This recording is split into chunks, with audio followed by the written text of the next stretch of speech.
깨어지기 쉬운 질그릇 같은 인생들을 하나님은 어떻게 회복해 가시는가?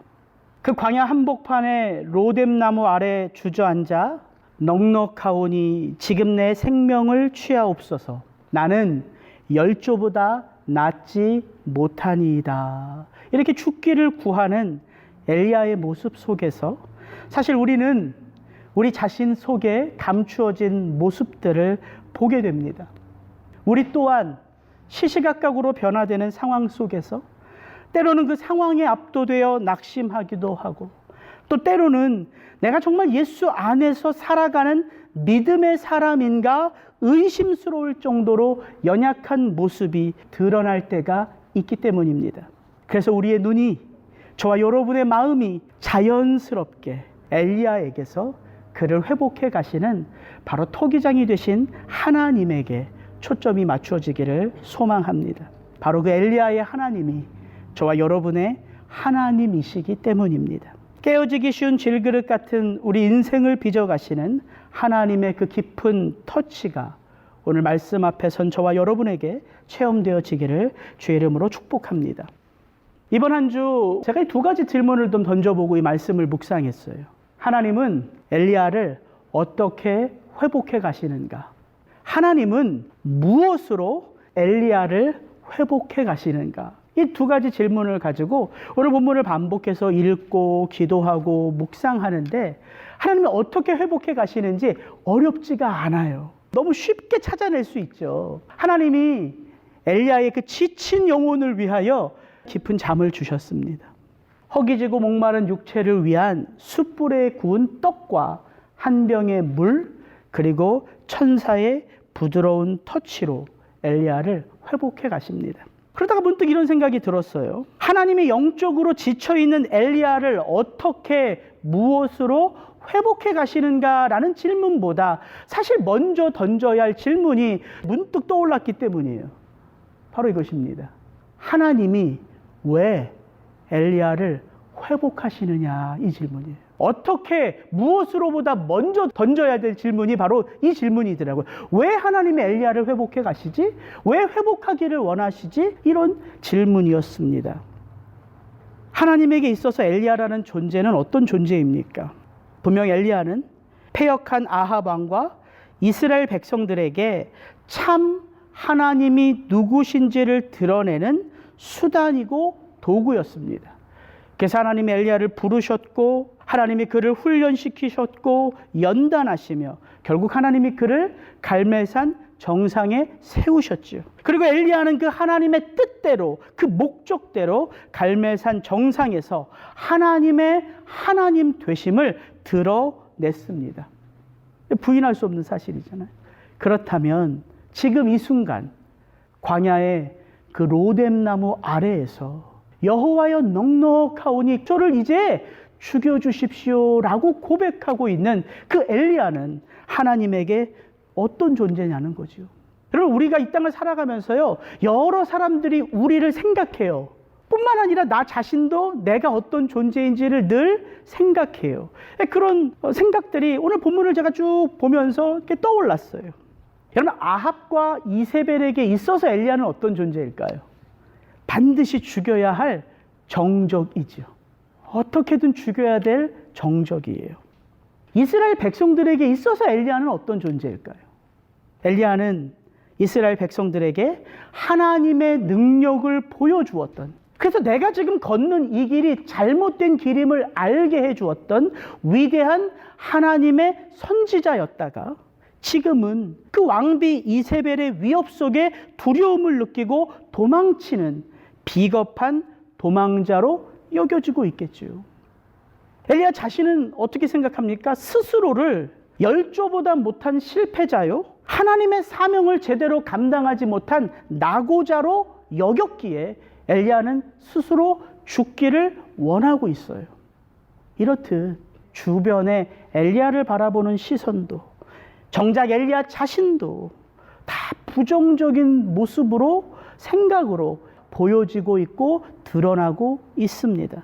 그렇다면 하나님에게 있어서 엘리야는 어떤 존재라는 거죠. 이 로뎀나무 아래에 죽기를 원하여 움츠리고 있는 바로 그 엘리야. 일단의 사명을 완수했기에 이제는 하나님과 더 이상 아무 상관도 없는, 이제는 버려도 되는 그냥 소모품 같은 존재일까요? 아니면 아직 하나님의 그 사명이 남겨져 있음에도 불구하고 두려움에 압도되어 있어야 할 곳을 떠나버린 실패한 사명자일까요? 하나님에게 있어서 엘리야는 어떤 존재일까요? 사실 하나님이 엘리야를 어떻게 생각하는지 그 하나님의 크심 앞에 제가 감히 상상할 수 없겠더라고요. 그런데 문득 이 엘리야가 하나님에게 어떤 존재일까를 묵상하는 가운데 떠올랐던 말씀 한 구절이 있었어요. 그게 뭐냐면 하나님이 이 땅에 자기 아들을 보내시고 그 아들에게 하셨던 반복된 말씀이에요. 그게 뭐냐면 바로 마가복음에 나와 있는 이 말씀입니다. 너는 내 사랑하는 아들이요 내 기뻐하는 자라라는 말씀이에요. 하나님이 이 하늘에서 그 무엇과도 바꿀 수 없는 자기 아들을 이 땅에 보내시고서 이 말씀을 2번 반복해서 하십니다. 이는 내 사랑하는 아들이요 내가 기뻐하는 자라. 예수님이 공생의 사역을 시작할 때 세례 요한으로부터 세례를 받으실 때 말씀하셨고요. 예수님이 그 사역을 이제 다 마무리하기 위하여 예루살렘으로 들어가시기 전 변화산에서 그 영광스러운 모습으로 변화되실 때, 그러니까 굉장히 의미 있는 2번 하나님이 이 말씀을 하셨다는 거예요. 내 사랑하는 아들, 나를 기쁘게 하는 아들, 내가 무엇과도 바꿀 수 없는 아들, 내가 자랑스럽게 여기는 아들, 바로 그 아들이 예수 그리스도라는 거지요. 근데 이 말씀과 더불어 제가 무슨 말씀이 떠올랐냐면 우리가 너무나 잘 아는 요한복음 3장 16절과 17절의 말씀이에요. 이거 같이 한번 읽어보겠습니다. 하나님이 세상을 이처럼 사랑하사 독생자를 주셨으니 이는 저를 믿는 자마다 멸망치 않고 영생을 얻게 하려 하심이니라. 하나님이 그 아들을 세상에 보내신 것은 세상을 심판하려 하심이 아니요 저로 말미암아 세상이 구원을 받게 하려 하심이라. 하나님이 그렇게 사랑하시고 기뻐하시고 자랑스러워하시는 그 아들을 하나님이 세상에 보내셨어요. 왜? 세상을 너무 사랑하셔서. 그럼 여기서 말하는 이 세상은 어떤 세상일까요?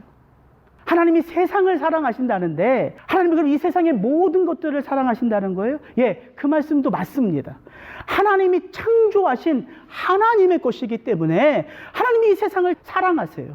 그런데 조금 더 구체적으로 들어가면 우리가 너무나 쉽게 알 수 있죠. 하나님이 만드신 이 모든 것을 하나님이 누구에게 주셨어요? 하나님의 형상으로 빚어진 하나님의 자녀들이죠.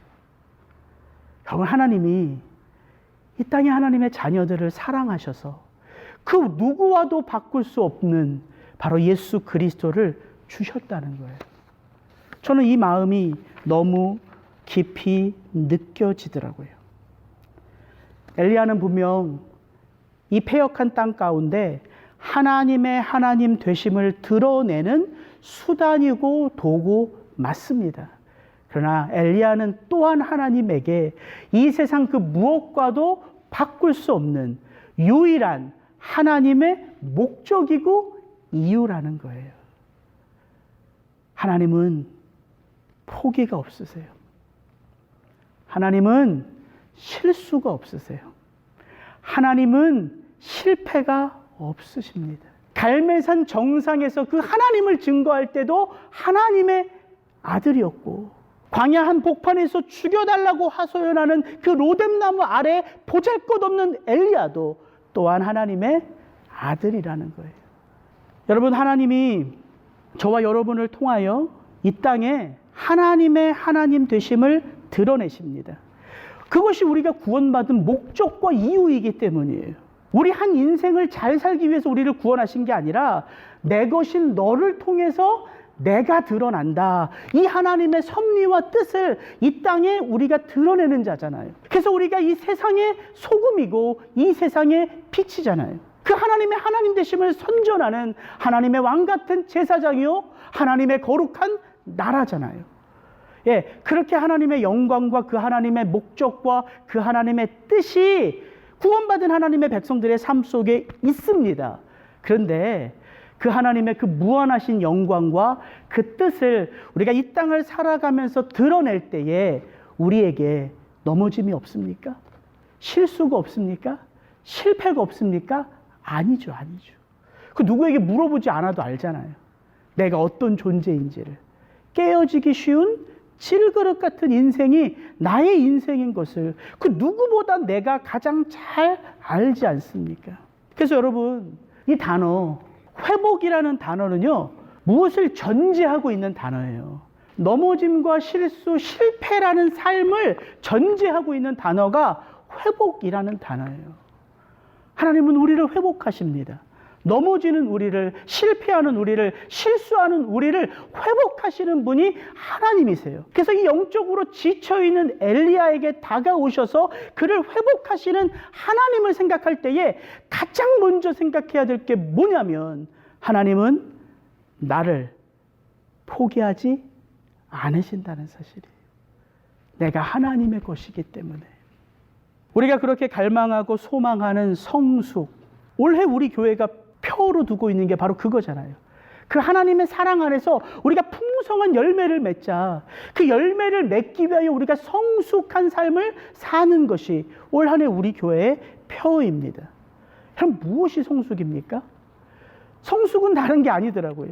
성숙이란 내가 넘어진 그 자리, 내가 실수하고 실패했던 바로 그 일들 하나하나 속에서 실수가 없으시고 포기가 없으시고 실패가 없으신 그 하나님을 체험하는 거예요. 그게 성숙입니다. 그렇게 올 한 해 제 인생을 돌아보니까 제가 넘어졌던, 제가 실수했던, 제가 실패했던 그 자리에서 저는 하나님을 체험했어요. 그게 제게는 교훈으로 남더라고요. 어떻게 사역해야 되는지, 어떻게 섬겨야 되는지, 왜 이런 일들이 가능합니까? 내가 하나님의 자녀이기 때문에. 이 놀라운 사실이 저와 여러분 속에 함께하고 있다는 거예요. 그래서 지난주에 말씀드렸잖아요. 이는 그가 우리의 체질을 아시며 우리가 그에게는 단지 먼지뿐임을 그가 기억하심이로다. 하나님이 우리를 아시고요. 하나님이 넘어진 우리를 포기치 않으시고요. 하나님이 실수와 실패 속에 살아가는 우리들을 그냥 두지 않으십니다. 기억하시기에.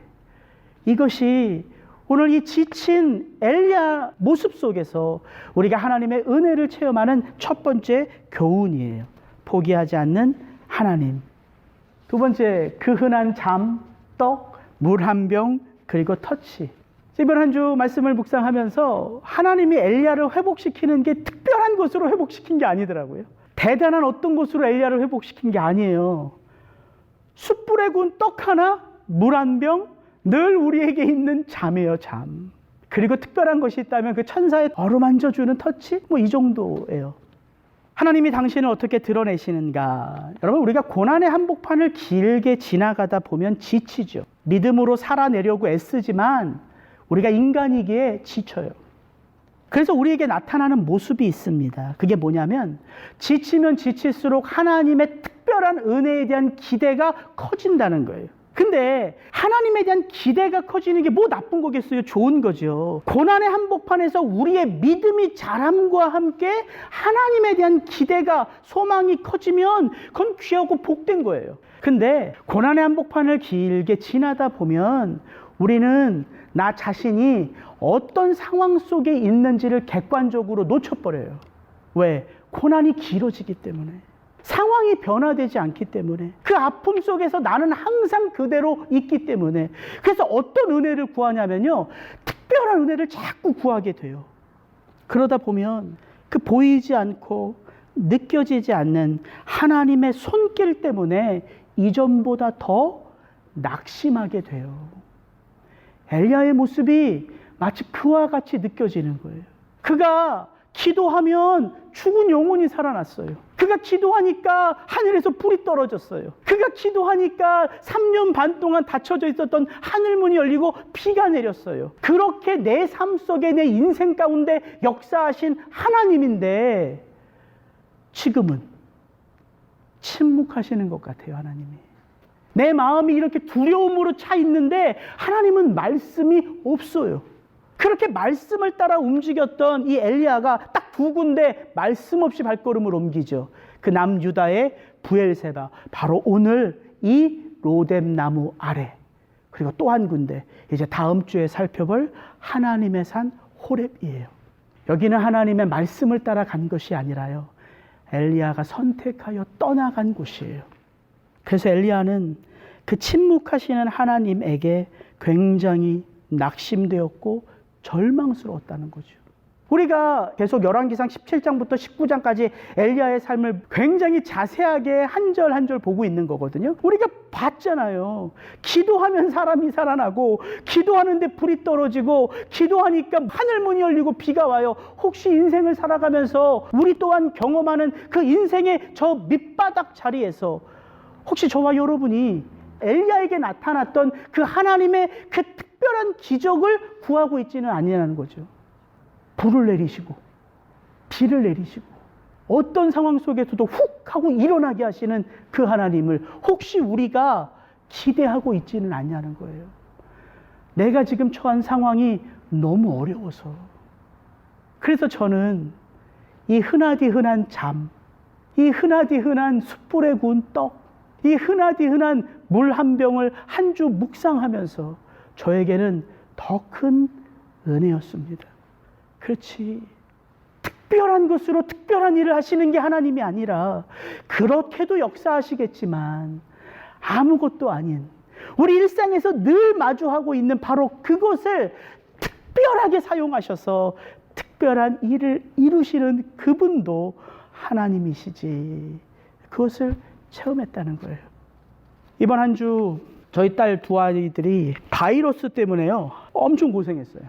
열이 105도까지 올라가는데 뭐 이걸 어떻게 할 수가 없어요. 결국에는 아내가 출장 갔다 와서 그렇게 피곤한데 그 새벽에 애를 데리고 응급실에 가서 이제 약을 가지고 올 정도로 그렇게 앓았거든요. 둘째는 까불까불 잘 지냈는데 그 이틀 뒤에 이제 주은이가 아프기 시작하는데, 토를 그렇게 많이 한 걸 처음 봤어요. 밤새 20번도 더 토하는 거예요. 얘도 응급실에 가서 약을 가지고 왔어요. 근데 둘 다 바이러스래요.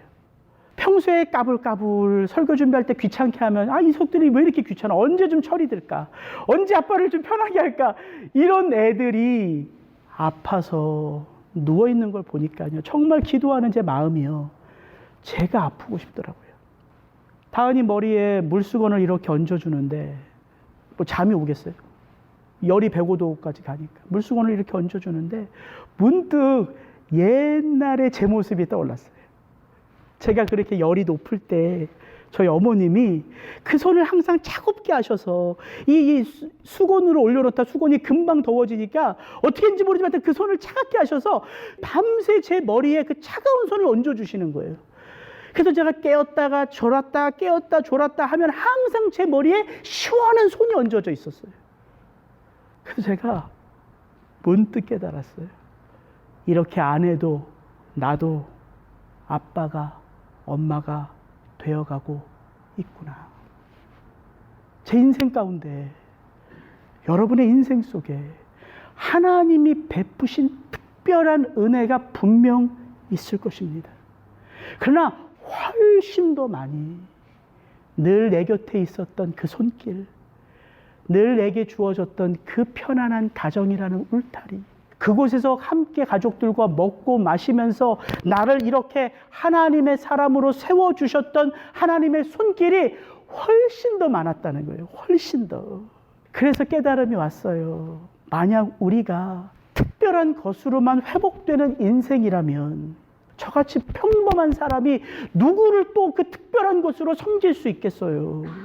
그런데 하나님이 제 인생 가운데 그 아무것도 아닌 떡 한 덩이를 통해서, 그 아무것도 아닌 물 한 잔을 통해서, 그 내 곁에 있는 늘 나를 사랑하는 그 어머니의 그 차가운 손길을 통하여 나를 회복하셨음을 제가 믿고 있으면 저는 얼마든지 그 특별하지 않은 것을 하나님께 맡기며 하나님의 섬김을 감당할 수 있다는 것이죠. 이게 하나님이 우리에게 도전하는 귀한 은혜이더라고요. 사랑하는 아들아, 딸아, 특별해서 섬기는 게 아니야. 내가 특별한 존재이기에 섬기는 거야. 그래서 우리는요, 우리에게 있는 그 모든 것을요, 하나님에게 맡기는 마음으로 섬김의 자리로 나아가는 거예요. 그 물 한 잔, 그 떡 하나, 한 끼의 점심 식사, 여러분 그거 대단한 거 아니잖아요. 우리가 할 수 있는 거잖아요. 근데 우리가 할 수 있는 그것이 누구의 손에 붙들려지면, 하나님의 손에 붙들려지면 그 영혼이 회복된다고요. 회복된다.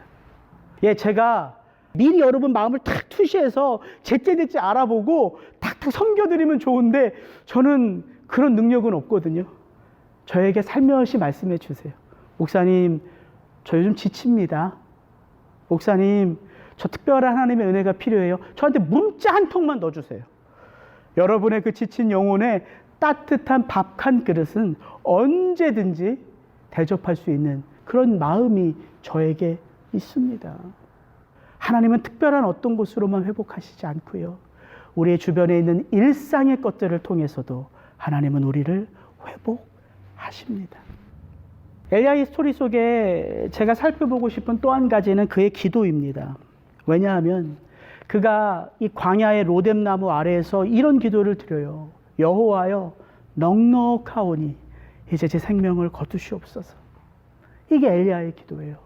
근데 엘리야가 이런 기도만 했느냐? 그렇지 않잖아요. 우리가 엘리야가 어떤 기도의 모습을 우리에게 보여줬는지 너무 잘 알잖아요. 엘리야는요, 이 패역한 이스라엘 백성들을 위하여 기도했습니다. 여호와여, 내게 응답하소서, 내게 응답하소서. 이 백성에게 주 여호와는 하나님이신 것과 주는 그들의 마음을 되돌이키심을 알게 하옵소서 하며, 엘리야는요, 패역한 이스라엘 백성들을 위해 기도했고요, 이 패역한 이스라엘 백성들에게 하나님이 어떤 마음을 가지고 있는지 그 하나님의 마음이 이 땅 가운데 드러나기를 위하여 기도했던 사람이에요. 뿐만 아니죠. 엘리야는 어떤 기도를 드렸어요? 하나님의 사람 마음속에 하나님의 말씀이 살아있을 때에 그 말씀을 가지고 살아가는 자가 사명자로서 어떤 파워풀한 기도를 드릴 수 있는지, 그는 그의 기도하는 자세만으로도 우리에게 메시지를 주었던 사람이에요. 엘리야가 갈멜산 꼭대기로 올라가서 땅에 꿇어 엎드려 그의 얼굴을 무릎 사이에 넣고, 여러분 한번 권면합니다. 저 열왕기상 18장 42절 말씀을 여러분 살면서 한번 해보세요. 그럼 저처럼 평생 잊지 못할 기억으로 남아요. 저게 하나님 앞에 가장 작은 모습인 것을, 가장 낮은 모습인 것을. 그렇게 우리에게 기도의 자세를 통해서도 메시지를 주었던 엘리야가 지금 어떤 기도를 드려요? 죽기를 원하여 이르되 여호와여, 넉넉하오니 지금 내 생명을 거두시옵소서. 나는 내 조상들보다 낫지 못하니이다 하고. 어떤 목사님은요, 저게 무슨 기도냐고 해요. 저건 엘리야의 기도가 아니래요. 전 넋두리래요. 제가 그 목사님에게 이런 말씀을 드리고 싶어요. 목사님, 넋두리도 기도입니다. 넋두리도 기도예요. 기도는 우리의 간절한 소망, 우리의 필요만 하나님 앞에 올리는 게 기도가 아니라 하나님 앞에 드리는 원망도, 하나님 앞에 고백하는 넋두리도 기도입니다. 하나님 앞에 올려드리거든요. 그게 기도예요. 그게 기도. 이 세 가지를 가만히 살펴볼 때 도대체 이게 한 사람의 입에서 나온 건가? 한 사람의 모습 속에서 드러나는 모습인가? 엘리야는 이렇게 하늘 위에서 땅 저 밑바닥까지 모든 삶의 모습을 우리에게 다 보여준다고요. 그래서 이 엘리야의 모습이 저는 더 은혜가 돼요. 우리는 하나님 앞에 영광스러운 기도를 드리고 싶어요. 저는 우리 성도님들의 필요를 제가 기도만 하면 하나님이 응답해 주시는 기도의 파워도 경험하고 싶어요. 근데 또한 우리는요, 그 누군가에게 내 마음이 들키면 부끄러울 정도로 부끄러운 기도를 우리 마음속에 담아두고 살아갈 때도 있어요. 그래서 우리는 이 엘리야의 기도를 통해서 뭘 보냐면요, 하나님을 보게 되는 거예요. 갈멜산 정상에서 그렇게 멋진 기도를 드렸던 엘리야에게만 하나님의 응답이 임하는 게 아니라 그 쓰레기와 시궁창 같은 로뎀나무 아래에서 드리는 그 넋두리 같은 기도에도 하나님의 응답은 임하고 있다는 거예요. 근데 어떻게 임해요? 우리의 간구를 따라 임해요? 필요를 따라 임해요? 아니요. 하나님의 뜻 가운데서 임해요. 하나님의 뜻이 비를 내리고 하나님의 뜻이 불을 내릴 때에는 불과 비로 임해요. 근데 죽여달라는 엘리야의 이 간구, 죽여달라는 이 요나의 간구, 우리 너무 잘 알잖아요. 죽여달라는 이 모세의 간구대로 하나님의 그 생명들을 죽이지 않잖아요. 왜요? 하나님의 뜻은 거기에 있지 않기 때문에. 하나님은 기도하는 우리의 마음을 읽어가세요. 이게 기도예요. 하나님은 엘리야의 마음을 알고 계세요. 죽여달라는 엘리야가 뭐 로뎀나무 아래까지 와서 죽어요. 그냥 그 북이스라엘에 있으면 어련히 이세벨이 죽여줄까. 자기가 죽는 것이 두려워서 남쪽의 최남단인 부엘사바에 들어온 거 아닙니까? 거기서도요, 더 마음이 불안한 걸 감출 수가 없어요. 어떻게 표현해요? 사화는 그 부엘세바에 두고 혼자서 광야길을 하루 더 깊이 들어가서 한 로뎀나무 아래서 죽기를 구하는 거예요. 입술은 죽기를 구하지만 엘리야의 마음은 어떤 마음이에요? 죽고 싶다는 마음이에요. 제발 나 좀 살려달라는 마음이에요. 제발 나 좀 살려달라는 마음이거든요. 아버지가 기도하는 우리의 마음을 아세요. 우리의 기도 소리에 현혹되는 하나님이 아니라 우리의 마음을 그 기도를 통해서 읽어가시는 하나님이라고요. 그래서 저는 이 땅을 살아가는 주의 백성들에게 주신 하나님의 가장 놀라운 축복이 뭐냐면 그분 앞에 서는 거예요. 그분 앞에 서는 것. 그것이 우리의 예배이고 그것이 우리의 기도입니다. 그분 앞에 서면요, 응답은 그분에게서 임해요. 이게 놀라운 축복이죠, 축복. 엘리야의 모습을 통해서 제가 느끼는 것은 포기하지 않는 하나님이 단지 그냥 어쩔 수 없이 포기하지 않는 엘리야가 아니라 하나님의 절대 사랑, 하나님의 절대 은혜로 그 엘리야의 삶을 붙들고 계신 거예요. 지금은 하나님이 엘리야에게 한 말씀도 안 하십니다. 왜요? 그는 그 갈멜산 정상에서 이스라엘까지 30km, 그 이스라엘에서 남쪽 부엘세바까지 150km를 쉬지 않고 두려운 마음으로 달려왔던 자예요. 말을 들을 만한 여유가 없습니다. 하나님이 한 말씀도 안 하세요. 먹이고 마시고 잘 수 있도록 어루만지세요. 그리고 더 큰 은혜가 뭐냐면 오늘 말씀 7절에 보면 이렇게 되어 있죠. 여호와의 사자가 또다시 와서 어루만지며 이르되 일어나서 먹으라. 내가 길을 이기지 못할까 하노라 하는지라. 여기서 이 길이 뭘까요? 엘리야가요, 이스라엘에서 이 부엘세바까지 올 때 그 마음속에 품은 하나의 길이 있었다는 거예요. 길. 그게 어디냐면 하나님의 산 호렙이에요, 호렙. 근데 여기는 하나님이 가라고 명하신 곳이 아니에요. 9절에 보면 이렇게 되어 있습니다. 엘리야가 그곳 굴에 들어가 거기서 유하더니 여호와의 말씀이 저에게 엘리야에게 임하여 이르시되 엘리야야 내가 어찌하여 여기 이렇게 있느냐. 하나님이 명하신 곳이라면 하나님이 이런 말씀하실 필요가 없지요. 엘리야는 이미 그 이스라엘을 떠날 때부터 하나님의 산 호렙을 그 마음에 두고 달려온 거예요. 왜일까요? 그 하나님의 산 호렙이 어떤 곳이기에? 하나님을 만나는 곳이기에. 엘리야가 그렇게 하나님을 진짜로 대면하고 싶었던 거예요. 왜? 하나님의 산 호렙은 하나님이 모세를 만나주신 곳, 그에게 사명을 허락하신 곳, 하나님이 이스라엘 백성들을 만나주신 곳, 그래서 이스라엘 백성들에게 율법을 허락하신 곳, 그게 바로 하나님의 산 호렙이에요. 엘리야는 하나님의 산 호렙에 그렇게 서고 싶었던 거예요. 이게 엘리야예요. 근데 하나님의 천사가 그 엘리야에게 말합니다. 엘리야야, 먹고 마셔. 이렇게 먹고 마시지 않으면 네가 작정한 그 길을 다 가지 못해. 형, 아버지의 마음이 느껴지세요? 그 잘못된 작정, 그 잘못된 계획, 그러나 아버지의 마음은 어떤 마음이에요? 거기까지 보내주고 싶은 마음이에요. 왜? 하나님은 이 육신의 아버지 어머니가 아니에요. 하나님은 엘리야를 그곳에 보내셔도 그곳에서 엘리야를 돌이키실 수 있는 하나님이시기 때문이에요.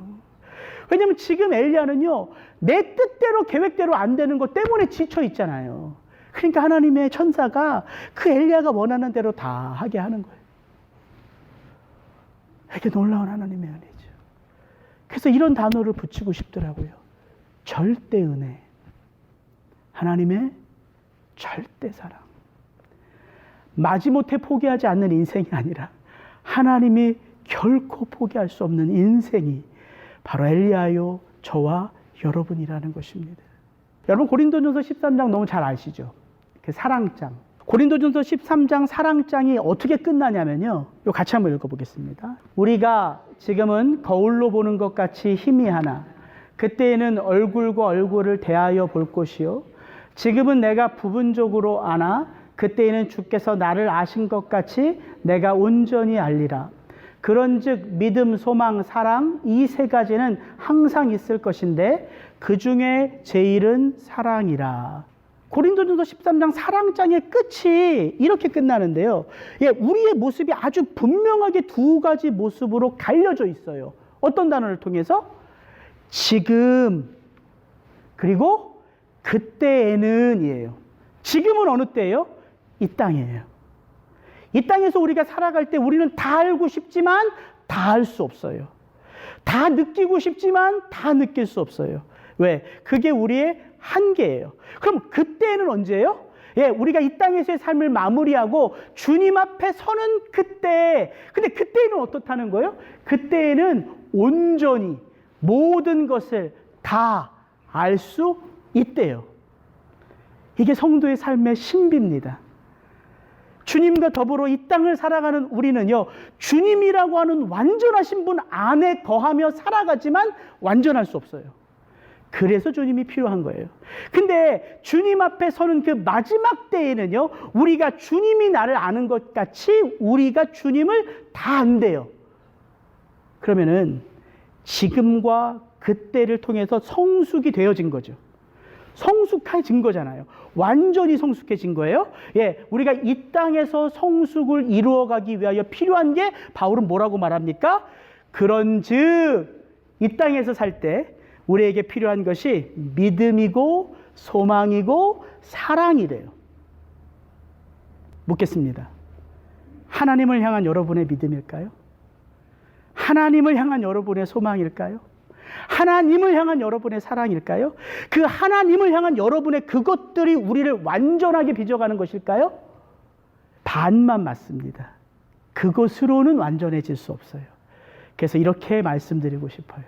하나님의 우리를 향한 사랑, 그 하나님의 우리를 향한 포기하지 아니하시는 소망, 그 하나님이 연약한 우리를 향한 변치 않는 믿음, 그 하나님의 사랑과 소망과 믿음이 참으로 부족하고 연약하지만 이 땅에서 나를 사랑하시는 그 예수를 사랑하고 믿고 싶고 소망하고 싶은 그 우리의 마음과 하나 되어질 때 우리는 완전해진다는 거예요.